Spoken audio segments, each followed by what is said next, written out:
Brett McMurphy joining us, On3's Sports, longtime friend and college football writer. Brett, I know it's been a busy summer for you. You ready for football season?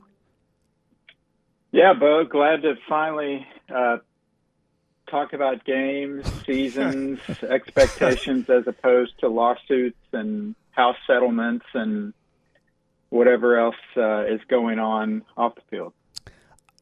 What do we think about predicting? What do you think about predicting this season, given everything you just talked about, the transfer portal, the transient nature of college football, not even quite sure who's on what roster? Are there clear favorites in your mind this season? Yeah, I think there are. I voted in the AP poll. I put my preseason ballot out yesterday. I've been doing this, I don't know, the last dozen years or so, and amazingly, I have not heard one complaint. I think everyone agrees with my preseason poll every single year. But then again, I never read the comments. So still perfect. Basically, I had Georgia at 1, but there were 7 schools that my top 7 that you could tell me that any of those 7 is your pick to win the title, and I would have no argument with it. And I think from that 7, we'll get our national champ, and that's Georgia, Penn State, Texas, Clemson, Alabama, Ohio State, and Notre Dame. And the AP preseason poll will come out noon Eastern time Monday, so 11 o'clock your time on Monday. And keep a look at that top 7, because basically 19 of the last 21 years, the eventual national champion was ranked in the preseason top 7 in that first poll. But with that being said, what you said, there rings a lot of truth to that, and that is, look, I'll be honest, myself included, we haven't done a great job with predicting who's going to be in the final top 25 based on our preseason top 25, even before the portal. I think historically, on average, 7 or 8 teams finish in the top 25 every year that were not ranked in the preseason top 25. And now with the portal, I think that number will even go up. I was looking at last year's poll. 25 teams ranked in the preseason top 25. 13 of those teams finished the season unranked. So, yeah, we can't even bat 500. So I'd expect the same this year. So, if you're not in the top 25, good news is you've got as good a shot to end up there than the teams that actually start the year ranked in the preseason top 25. Brett, there are new quarterbacks in that group of 7 that you mentioned, and really beyond that group too. Everyone seems certain, at least in the SEC, that Texas is perhaps the cream of the crop and Arch Manning's going to be great. What's your thought on that, your certainty level in terms of Manning and how good Texas could be? Well, I have them behind Georgia, so I guess I'm not very certain. And Georgia's their experience at quarterback, Gunnar Stockton's not a great deal more than Arch Manning. I just think, and look, guys, I don't think it's fair, but this is the reality. The expectations for Texas are out of this world, and they open at Ohio State.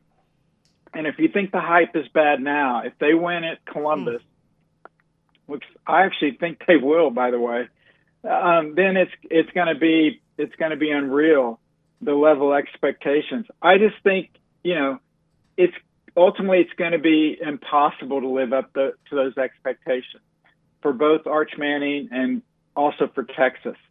When Feinbaum's saying that Arch is the best quarterback since Tim Tebow, Paul's obviously spent too much time in the sun over the summer, and I love Paul, but that's a little bit extreme.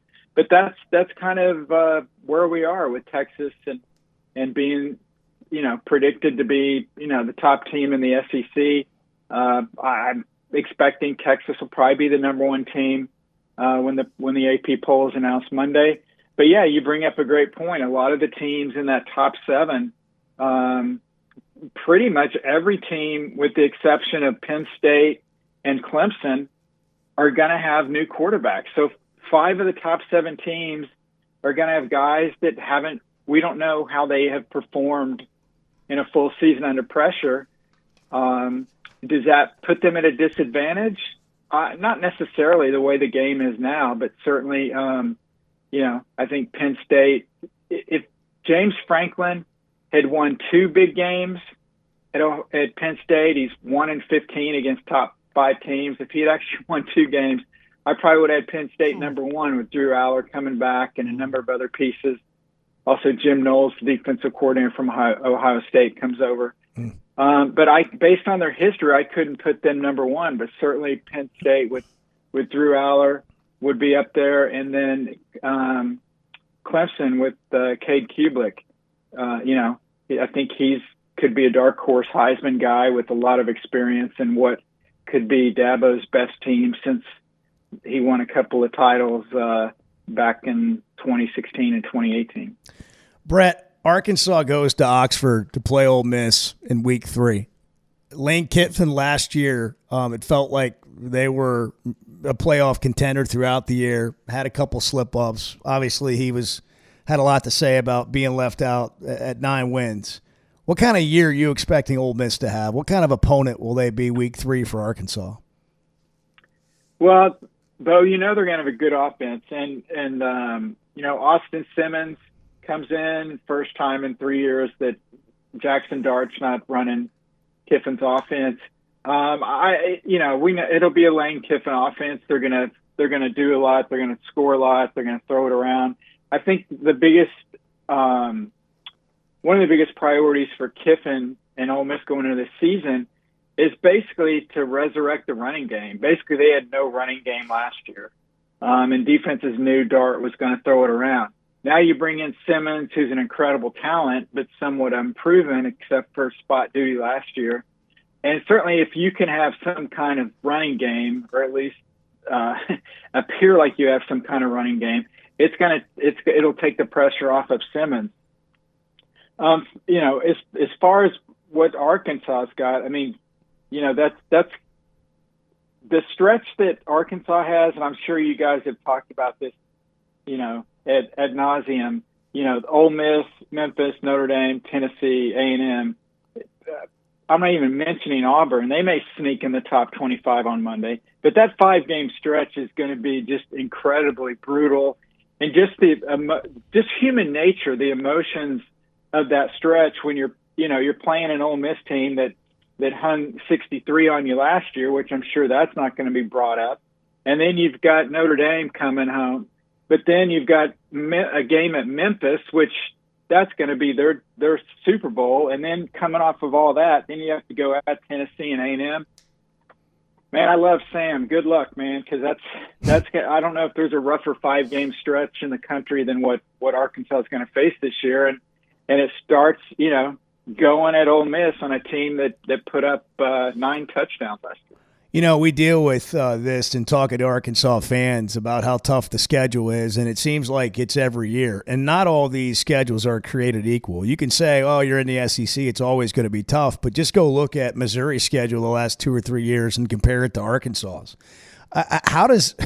Is there a way? Do you have a complaint if you're Yurachek or Pittman, the Arkansas athletic department, with the SEC when it comes to your schedule in the league versus some other teams year to year? Yeah, certainly you can complain, and I know, I'm sure everybody does. But yeah, you're right. Texas has a pretty tame schedule as far as the SEC standards are.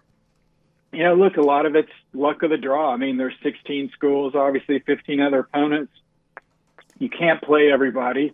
You're going to miss some games. There's the natural rivalries. So it's just kind of how it shakes that way. And with, Arkansas obviously is going to play Texas every year, and I'm sure that's a game they want. And Texas is going to be one of the top teams. So if that game was replaced with Vanderbilt, how much different does the schedule look? Well, it looks a lot different, but you certainly don't want to lose a historical rival like that. So it's kind of, I think part of that, Bo, is they do, obviously they'll rotate the schedules around. But if you're, 2 or 3 rivals that you're locked into every year, or just happen to also be 2 or 3 of the best teams in the SEC, you're kind of, there's no better way to put it than you're kind of just screwed. And you just got to deal with it, basically. Brett, big picture, is 9, when you talk about an SEC team or a Big Ten team getting into the playoff, is 9 the magic number? Will there be a 9-3 team that makes the playoff, or is it 10? When you said is 9 the magic number, I was like, well, that'll be fascinating. A 3-9 team getting into the playoff. Yeah, well, I think with the SEC, anything's possible. I don't think there's enjoy the veal. I'll be here all week. Yeah. Oh my God! I don't think there's a magic number because, again, in a vacuum, you could say 9-3, you're set, you're going to be in.